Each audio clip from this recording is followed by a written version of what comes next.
అందరికీ నమస్కారం. నక్షత్ర విచారణ ఛానల్ కి స్వాగతం. తులా రాశి వారికి జరిగే శుభాలు అశుభాలేంటో తెలుసుకుందాం. ఈ వీడియోని తప్పకుండా చివరి వరకు చూడండి. ఈ వీడియోని ఇంకా లైక్ చేయకపోతే వెంటనే లైక్ చేయండి. ప్రతిరోజు మీ రాశి ఫలాలు అందరికంటే ముందుగా తెలుసుకోవాలంటే క్రింద కనిపిస్తున్న రెడ్ కలర్ సబ్స్క్రైబ్ బటన్ ని క్లిక్ చేసి ప్రక్కనే ఉన్న బెల్ బటన్ ని యాక్టివ్ చేయండి. అలాగే ఈ వీడియోని తప్పకుండా మీ మిత్రులందరితో షేర్ చేయండి. ఈ రోజు ఈ మొత్తం ప్రపంచంలో మీరే అదృష్టవంతులని మీకు అనిపిస్తుంది. ఈ రోజు మీకు నచ్చినటువంటి ఒక అందమైన స్త్రీతో బయటకు వెళ్లి సినిమాలు శిఖాలని జాలీగా గడుపుతారు. మంచి సమయం మీరు కేటాయిస్తారు. ఈ రోజు మీరు మంచి సమాచారం అయితే అందుకుంటారు. ఆధ్యాత్మిక చింతన అనేది మీలో పెరుగుతుంది. వివాహ ఉద్యోగ యత్నాలలో పురోగతి సాధిస్తారు. వాహనాలు స్థలాలు కొంటారు. వాణిజ్య వ్యాపార లావాదేవీలు లాభసాటిగా ఉంటాయి. ఉద్యోగాల్లో చిక్కులు తొలగుతాయి. చిత్ర పరిశ్రమ వారు క్రీడాకారులకు ఊహించని అవకాశాలు లభిస్తాయి. విద్యార్థులు కొత్త ఆశలు చిగురుస్తాయి. మహిళలకు ఆస్తి వివాదాలు తీరి లబ్ధి పొందుతారు. పసుపు రంగు దుస్తులను దానం చేయాలి. దుర్గాదేవికి కుంకుమ అర్చన చేయించుకోవడం వలన మీకు ఆటంకాలు తొలగి శుభం కలుగుతుంది. విభేదాలు తొలగిపోతాయి. కార్యక్రమాల్లో మంచి పాల్గొంటారు. ఆటంకాలు తొలగిపోతాయి. ఆలోచనలు స్థిరంగా ఉంటాయి. ఆదాయంలో కొంత నిరాశ ఉంటుంది. కుటుంబ సభ్యుల నుంచి విమర్శలు ఎదురవుతాయి. ఆధ్యాత్మిక కార్యక్రమాల్లో పాల్గొంటారు. వాణిజ్య వ్యాపారాల స్వల్ప లాభాలుంటాయి. ఉద్యోగులకు వివాదాలు తప్పవు. రాజకీయవేత్తలు సాంకేతిక నిపుణులపై సమస్యలు ప్రభావం పడవచ్చు. విద్యార్థులకు శ్రమకు తగిన ఫలితము కనిపించదు. మహిళలకు కుటుంబ సమస్యలు వేధిస్తాయి. ఇలాంటి సమస్యలు చిక్కుకున్న వారు గోధుమను మీరు పేదలకు దానం చేయవలసి ఉంటుంది. ఆదిత్య హృదయం పఠించవలసి ఉంటుంది. వారికి ఆటంకాలు తొలగి అన్ని శుభాలు కలుగుతాయి. ఇక ఈరోజు భార్యాభర్తల మధ్య వివాదాలు సర్దుబాటు కాగలవు. పట్టుదలతో ముందుకు సాగుతారు. ఆస్తి వివాదాల నుంచి బయటపడతారు. పుణ్యక్షేత్రాలు సందర్శించండి.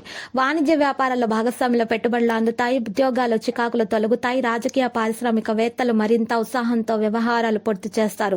విద్యార్థులకు సాంకేతిక విద్యల అవకాశాలు కనిపిస్తున్నాయి. మహిళలకు ఒక సమాచారం సంతోషం కలిగిస్తుంది. ఇక ఆకుపచ్చ దుస్తులను దానం చేయటం వలన గణపతికి అర్చన చేయటం వలన మీకు అన్ని శుభాలు కలుగుతాయి. ఆటంకాలు తొలగిపోతాయి. చిన్ననాటి మిత్రుల కలయిక, ప్రముఖుల నుంచి ఆహ్వానాలు, ఆధ్యాత్మిక చింతన పెరుగుతుంది. వాహనాలు స్థలాలు కొంటారు.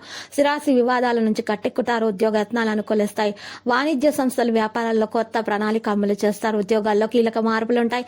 చిత్ర పరిశ్రమ వారు వైద్యులకు ఉత్సాహంతో వ్యవహారాలు సాగుతాయి. విద్యార్థులకు అవకాశాలు దగ్గరకు వస్తాయి. మహిళలకు కుటుంబ సభ్యుల ప్రోత్సాహం లభిస్తుంది. ఇక ఇటువంటి వారు పసుపు రంగు దుస్తులను దానం చేయాలి. మరియు ఆకుపచ్చ దుస్తులను దానం చేయాలి. దత్తాత్రేయ స్తోత్రాలను పఠించాలి. మరింత లాభం కలుగుతుంది. మరింత శుభాలైతే కలుగుతాయి. ఒత్తిళ్లు తొలగిపోతాయి. ఆటంకాలు తొలగిపోతాయి. ఇక దోషాలు కూడా నివారణ అయిపోతాయి. ప్రయాణాల్లో మార్పులు, కుటుంబ సభ్యులతో విభేదాలు నెలకొనేటటువంటి అవకాశాలు ఉన్నటువంటి వారు, ఇంటా బయట ఒత్తిళ్లు ఉన్నవారు, వాణిజ్య వ్యాపార లావాదేవీలలో నిరుత్సాహం ఉన్నవారు, ఉద్యోగ విధుల్లో చికాకులు, చిత్ర పరిశ్రమ వారికి కూడా చికాకులు, వైద్యుల కృషి నిష్ఫలంగా ఉన్నటువంటి వారు, విద్యార్థులు ఆశించిన ఫలితము కష్టంగా ఉన్నవారు, మహిళలకు ఆరోగ్య సమస్యలు గలవారు ఈ రోజు చక్కగా పసుపు రంగు దుస్తులను దానం చేసి అంగారక స్తోత్రాన్ని పఠించాలి. వారి యొక్క చిక్కులు, చికాకులు, ఆటంకాలు తొలగి వారికి శుభాలు కలుగుతాయి. అన్ని శుభ ఫలితాలు అందుకోవడం అంటూ జరుగుతుంది. ఇక మీ ప్రయత్నాలు కూడా ఫలిస్తాయి. ఇది విద్యార్థులకు కూడా మంచి ప్రయత్నాలు, మహిళలకు కూడా మంచి జరుగుతుంది. ఈ రోజు లక్కీ సంఖ్య చూసినట్లయితే 45, లక్కీ కలర్ అయితే మరి టీల్. మరి నేటి పరిహారంలో ఈ రోజు మీరు హనుమాన్ రక్షా యంత్రం మెడలో ధరించవలసి ఉంటుంది. హనుమాన్ చాలీసా 11 సార్లు ఉదయం సూర్యుడు రాకమునుపు మీరు ఈ రోజు పఠనం చేయవలసి ఉంటుంది. మీకు అన్ని శుభాలే కలుగుతాయి. ప్రతిరోజు ఈ విధంగా రాశి ఫలాలు తెలుసుకోవడానికి వీడియోని తప్పకుండా లైక్ చేయండి. క్రింద కనిపిస్తున్న రెడ్ కలర్ సబ్స్క్రైబ్ బటన్ ని తప్పకుండా క్లిక్ చేయండి. లైక్ మరియు సబ్స్క్రైబ్ చేసిన వారికి ఈ రోజు ఏదో ఒక శుభవార్త వినాలని నేను దేవుణ్ణి ప్రార్థిస్తున్నాను. Thank you for watching this video.